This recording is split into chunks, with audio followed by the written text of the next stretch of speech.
بسم اللہ الرحمن الرحیم الصلاۃ والسلام علیکم یا سیدی یا رسول اللہ وعلی آلہ و اصحابہ یا حبیب اللہ۔ اکثر ہمارے پاس ایک سوال آتا ہے، وہ سوال یہ ہوتا ہے کہ ہماری بیٹی کی یا بہن کی شادی طے ہو گئی ہے، مگر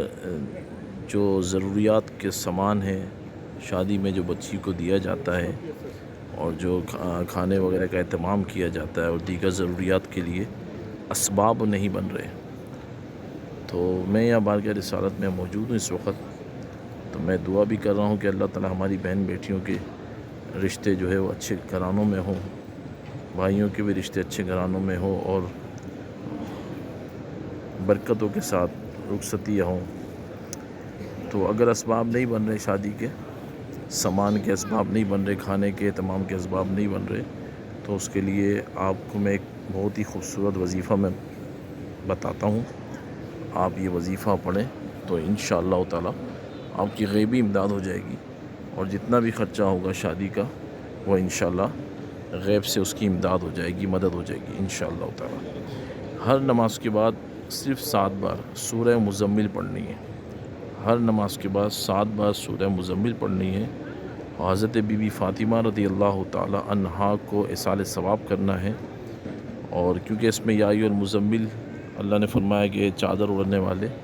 اور بی بی فاطمہ رضی اللہ تعالیٰ عنہ بھی حیا کی چادر میں رہیں ساری زندگی، تو یہ بہن بیٹی ہماری یا والدہ جو بھی پڑھے یا بھائی پڑھے وہ یہ دعا کرے کہ یا اللہ جس طرح تو نے اللہ کے اپنے محبوب کو چادر تطہیر عطا فرمائی، مزمل کی چادر عطا فرمائی، اور آپ کو چادر کے آغوش میں ڈھانپے رکھا، سنبھالے رکھا، اور جس طرح حضرت بی فاطمہ کو حیا کی چادر سنبھال رکھی اور چادر تطہیر عطا فرمائی اور ہمیشہ اس میں پردہ رہا، تو میرے لیے بھی اس کی برکت سے، سورہ مزمل کی برکت سے ایک ایسا پردہ آ جائے، ایک ایسی چادر آ جائے روحانی، ایک ایسا کرم ہو جائے کہ جس سے میرا پردہ رہ جائے اور میرے شادی کے اسباب پیدا ہو جائے، اور جو بھی ضروریات کا سامان ہے وہ غیب سے امداد ہو جائے، میرا پردہ بھی رہ جائے، اور سامان کے اور کھانے پینے کے اور مہمانوں کے لیے جو ان کی خدمتیں کرنی ہیں اس کے اسباب ہو جائے،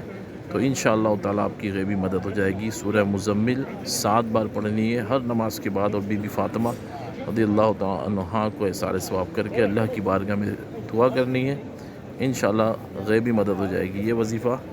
ہر کوئی پڑھ سکتا ہے، اور اس وقت گنبد خضرا کے سامنے ہوں، اور یہ میں آپ کو ایک تحفہ دے رہا ہوں، یہ آپ ضرور پڑھیں اور اپنے دوستوں کو بھی، اپنے گھر والوں کو، اپنے رشتہ داروں کو اس وظیفے کا